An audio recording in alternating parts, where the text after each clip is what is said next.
ایک بدو آئے، ایک صحابی آئے، یا رسول اللہ میرا باپ میرے مال کو خرچ کر دیتا ہے، مجھ سے پوچھتا نہیں ہے۔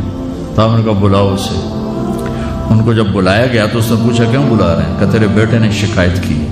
تو ان کو اتنا دکھ ہوا، انہوں نے چند اشعار پڑھے دلی دل میں، زبان پہ نہیں دلی دل میں، اور مجلس میں آ گئے۔ جب پہنچے دربار رسالت تو جبریل آئے ہوئے، یا رسول اللہ اللہ تعالیٰ کہہ رہے ہیں اس کا مسئلہ بعد میں سنیں، اس سے کہیں وہ شعر سنا جو تو نے بیٹے کے گلے میں کہے ہیں اور اب تیری زبان سے ادا نہیں ہوئے پر تیرے اللہ نے سنے۔ تو آپ نے اس سے فرمایا اچھا بھائی تیری گل تو میں بعد سنوں گا، تو پہلے میں نے شعر سنا۔ انہوں نے کہا اشہد انک رسول اللہ، میں گواہی دیتا ہوں آپ اللہ کے رسول ہیں۔ یا رسول اللہ میں نے دکھ میں چند اشعار زبان سے نہیں دل ہی دل میں دہرائے تھے، اور آپ کے رب نے عرشوں پہ سنا، واقعی آپ کا رب بھی سچا اور آپ بھی سچے۔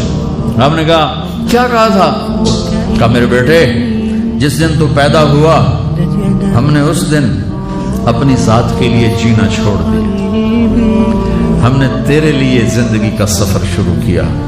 تجھے ٹھنڈی چھاؤں میں بٹھانے کے لیے گرم ہواؤں سے لڑا، تمہیں ٹھنڈی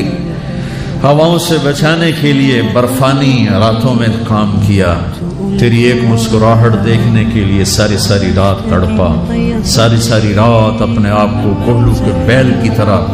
اپنی ساری جوانی کا رس نچوڑ کے تیری ہڈیوں میں ڈال دیا، میں بوڑھا ہوتا گیا، تو پروان چڑھتا گیا، میری کمر جھک گئی، تیری کمر اٹھ گئی،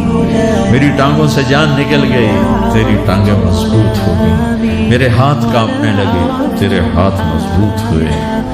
میں لڑکھڑانے لگا، تو اترانے لگا، تو مجھے خیال آیا کہ جیسے میں اس کے لیے دھکے کھاتا تھا، اس کی زندگی کی دعائیں مانگتا تھا، اس کے لیے تڑپتا تھا، چلو آج میرا یہ سہارا بنے گا۔ لیکن جب تجھ میں جوانی کی لہر دوڑی اور مجھے بڑھاپے نے کھا لیا، جب جوانی میں تجھ میں رنگ بھرا اور بڑھاپے نے میرے رنگ چھین لیے، جب جوانی تجھے سیدھا کیا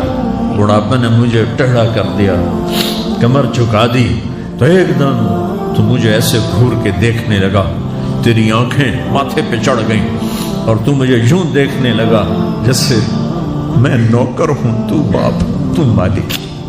تو میں نے اپنی 30 سالہ زندگی کو جھٹلا دیا کہ ہاں ہاں میں باپ نہیں ہوں، میں نوکر ہوں، یہ میرا سردار ہے۔ اگر یہ بیٹا ہوتا تو یوں تو نہ کرتا، اس نے میری راتوں کے تڑپنے کو بھلایا، میرے گرمی سردی سے لڑنے کو بھلایا، کولو کے بیل کی طرف میرے چکر کاٹنے کو بھلایا، اپنی خوشیوں کو دفن کر دیا اپنے سینے میں، قبرستان بنا دیا اپنے سینے کو، اپنی خواہشات کا اور اپنی خوشیوں کا، اور آج تو مجھ سے ایسے بات کرتا ہے جیسے میں نوکر ہوں اور تو میرا آقا ہے۔ اچھا میرے بیٹے میں نوکر سہی، تو سب، اور میں تیرا پڑوسی، تو بندہ پڑوسی سے پوچھ ہی لیتا ہے کیا حال ہے، کوئی ضرورت تو نہیں، اتنا ہی پوچھ لیتے۔ دیکھو میں آج رو رہا ہوں، یہ بڑے دردناک اشعار ہیں، میری اردو میں اتنی وسعت نہیں ہے کہ میں ان اشعار کا درد سمجھ سکوں اردو کے الفاظ میں، لیکن اتنا بتاتا ہوں کہ میرے نبی روتے روتے ہچکی لگی، اتنا روئے، اور آپ نے اس بچے کے گریبان کو یہاں سے پکڑ کر دفع ہو جا، میری نظروں سے دور ہو جا، انت و مالک لابیک، تیرا سب کچھ تیرے باپ کا ہے، یہی باپ آج تمہارے ہاتھوں ذلیل ہو رہے ہیں۔